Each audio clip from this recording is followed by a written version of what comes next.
और अब big and bold trending में सबसे पहले आपको ये बता दूं कि अगर आप अपने मोबाइल में कोई भी ऐप बगैर किसी पूछ परख और सावधानी के डाउनलोड कर लेते हैं तो ये ठीक नहीं।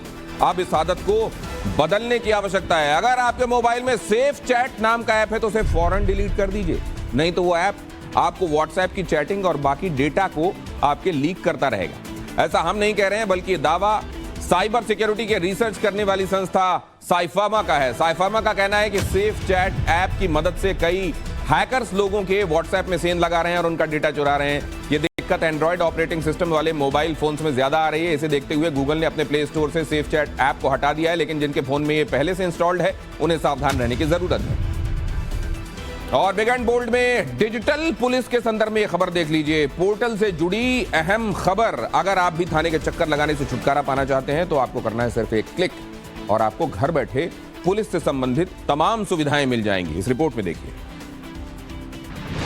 अब कोई भी परेशानी होने पर आपको थाने के चक्कर लगाने की जरूरत नहीं है। 2017 में नेशनल क्राइम रिकॉर्ड ब्यूरो यानी एनसीआरबी ने गृह मंत्रालय के साथ डिजिटल पुलिस पोर्टल की शुरुआत की थी। इसके अलावा गृह मंत्रालय ने 2019 में साइबर क्राइम से जुड़े मामलों के लिए भी साइट लॉन्च की। ये जानकारी गृह राज्य मंत्री अजय कुमार मिश्रा ने राज्यसभा में दी। इसके साथ ही पोर्टल के फायदे भी गिनाए। डिजिटल पुलिस पोर्टल पर गुमशुदा लोगों की खोज, व्हीकल एनओसी जनरेशन, घोषित अपराधियों की जानकारी, नजदीकी पुलिस स्टेशन की जानकारी, पुलिस स्टेशन में शिकायत दर्ज करना, शिकायतों की स्थिति पता लगाना, एफआईआर की कॉपी प्राप्त करना, अपराधियों का विवरण, लापता व्यक्तियों की जानकारी, चोरी की गाड़ियों हथियारों का विवरण, जुलूस प्रदर्शन हड़ताल के लिए एनओसी और नौकरों पासपोर्ट वरिष्ठ नागरिकों का रजिस्ट्रेशन कराने जैसी जरूरी सुविधाएं मिलती हैं। इसके साथ ही अगर आपके पास पब्लिक इंटरेस्ट की कोई जानकारी है तो वो भी आप इस पोर्टल पर पुलिस के साथ शेयर कर सकते हैं। उम्र के बढ़ते जाने के साथ साथ याददाश्त का कमजोर होते जाना एक आम समस्या है, और अगर ऐसा है तो बहुत सारे तरीके हैं और उनमें से एक ये कि प्रोबायोटिक डाइट इसमें बहुत मदद करती है। एक रिसर्च के मुताबिक प्रोबायोटिक डाइट लेने से याददाश्त और सोचने की क्षमता पर बड़ा पॉजिटिव असर पड़ता है। लगातार प्रोबायोटिक डाइट लेने से अल्जाइमर, डिमेंशिया जैसी बीमारियों का असर कम हो जाता है। प्रोबायोटिक डाइट एंजाइटी को भी कम करती है और अच्छी नींद लाने में भी मददगार है। इससे बीमारियों से लड़ने के लिए इम्यून सिस्टम मजबूत होता है। प्रोबायोटिक डाइट पेट यानी गट में अच्छे बैक्टीरिया को बढ़ाती है, जिससे पाचन तंत्र मजबूत होता है। और कहते हैं कि 70% इम्यून सिस्टम तो असल में डाइजेस्टिव सिस्टम की वजह से ही होता है, जो गट फ्रेंडली बैक्टीरिया उसको मजबूत बनाता है। Probiotic diet blood sugar, cholesterol, hormone control और मेटाबॉलिज्म की तमाम जो परेशानियां हैं उसमें बड़ा बेहतर है, बड़ा असरकारक है। दूध, दही, ढोकला, अचार, इडली, सोयाबीन जैसी जो डाइट हैं वो प्रोबायोटिक फ्रेंडली डाइट कहलाती हैं।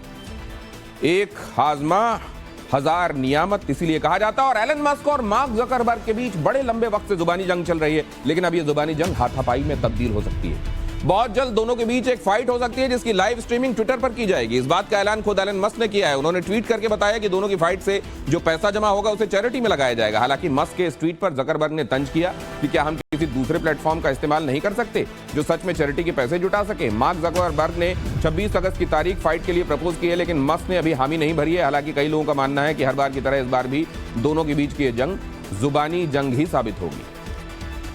और अब खबर उन युवाओं के लिए जो सरकारी नौकरी की तैयारी कर रहे हैं, तलाश कर रहे हैं। All India institute of medical sciences Delhi ने नर्सिंग ऑफिसर का पद निकाला है। योग्यता है बीएससी ऑनर्स। आवेदन कर सकते हैं aimsexams.ac.in पर, और इसके लिए आखिरी तारीख है 25 अगस्त। बिहार विधान परिषद सचिवालय ने डेटा एंट्री ऑपरेटर का पद निकाला है। बिहार विधान परिषद.gov.in पर इसका डिटेल आपको मिल जाएगा। 21 अगस्त से पहले आपको आवेदन करना है।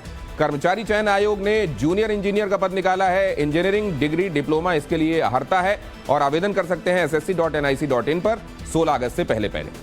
और अब आपको दिखाता हूं आज की कुछ और महत्वपूर्ण ट्रेंडिंग खबरें। Big and bold trending quick tips. कारोबारी हफ्ते के दूसरे दिन ही बाजार की रौनक गायब हो गई। सेंसेक्स 107 पॉइंट गिरकर 65,847 पर क्लोज हुआ, जबकि निफ्टी 26 अंकों की गिरावट के साथ 19,571 पर बंद हुई। सराफा बाजार में गोल्ड 7 रुपए की मामूली तेजी के साथ 59,334 रुपए प्रति 10 ग्राम पर कारोबार करता रहा, जबकि सिल्वर की चमक आज भी फीकी रही। चांदी 612 रुपए की गिरावट के साथ 71,236 रुपए प्रति किलो पर बिकी। आज से आरबीआई की 3 दिवसीय मॉनेटरी पॉलिसी कमेटी की मीटिंग शुरू हो गई है। जानकारों के मुताबिक इस बैठक में रेपो रेट यानी इंटरेस्ट रेट में बदलाव की उम्मीद कम ही है।